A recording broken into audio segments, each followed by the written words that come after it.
think what's different about model trains from building plastic models, whether they're military or cars or plastic airplanes and so on, is that this has a life to it. You build something or just buy it, take it out of the box and put it on the track, but you can run it. And you can do everything from as simple as running trains around in an oval, depending on how much room you've got for a model train in your home. You can some people are just fascinated by watching them go around in circles. Others of us get more interested in actually replicating how the real railroads ran, which is moving goods from place to place, and coming up with following the operating procedures of the real thing. And of course, trains are still a pretty significant part of our economy, different than they were when I first started with model trains, but nevertheless, they're a vital part of our economy. And so I think it's the animation, it's the creating a miniature world. Some people just build models of train cars and stuff, and they don't have room for a layout at home or whatever, and they'll bring their stuff to someone else's layout or to a club layout like ours.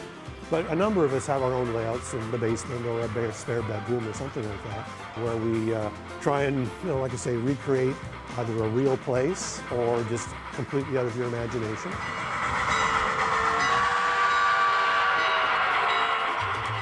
Over the number of years I've been in the hobby, there's always been doomsayers. Oh, the hobby's dying.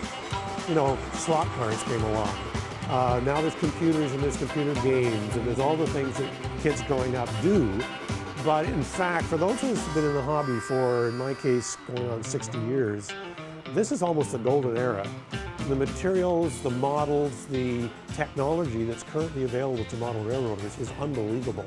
And it's so far above what I started out with in the 1950s. All of these locomotives have built-in sound, which is recorded from the real thing and then goes into a little computer inside the locomotive that generates the prototypical sounds. They're controlled digitally now rather than by turning a rheostat. You're actually sending commands to the locomotive, and inside the locomotive is the control device.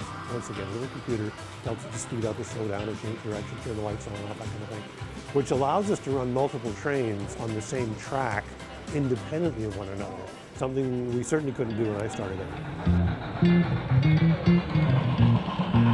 We, of course, do this for the public. As far as building the layout to display model railroading to the public, it's kind of part of our club constitution to promote the hobby. I still think it's a great hobby, and despite some people saying, kids aren't interested anymore, they are. We've had quite a few young kids come by, and they're obviously fascinated. Trains are a pretty impressive piece of engineering. Between the locomotives, today we're talking thousands of horsepower in each one, and there's multiple ones on a train. Trains are a mile long. So I think there's something about trains that grabs people. On Vancouver Island, we hardly have any anymore, so lots of people have grown up without ever really experiencing trains. They've never ridden one. But see a film of one or see a model of one, and there's just something about it that seems to catch our fancy. Part of it's miniaturization. Man has been fascinated by miniatures for centuries. You see the things they find in old tubes and things. There's little models of people or animals and so on. So it's not something new that we're fascinated by miniatures. It's not for everybody, just like, not every hobby is for everybody. But there's certainly a lot of people out there that find this hobby really interesting. And like I say, I think once you're bitten by the bug, it's not like you ever really leave. I got a train set for Christmas when I was, I think, 7 years old.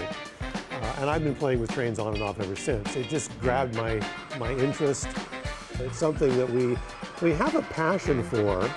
I know all the guys in our club are seriously enthusiastic about model trains. Most of us have been doing it for quite a while. Yeah, I think there's a lot of hobbies or interests that just grab people. And I say that it's the bug bites, and that bite never really goes away.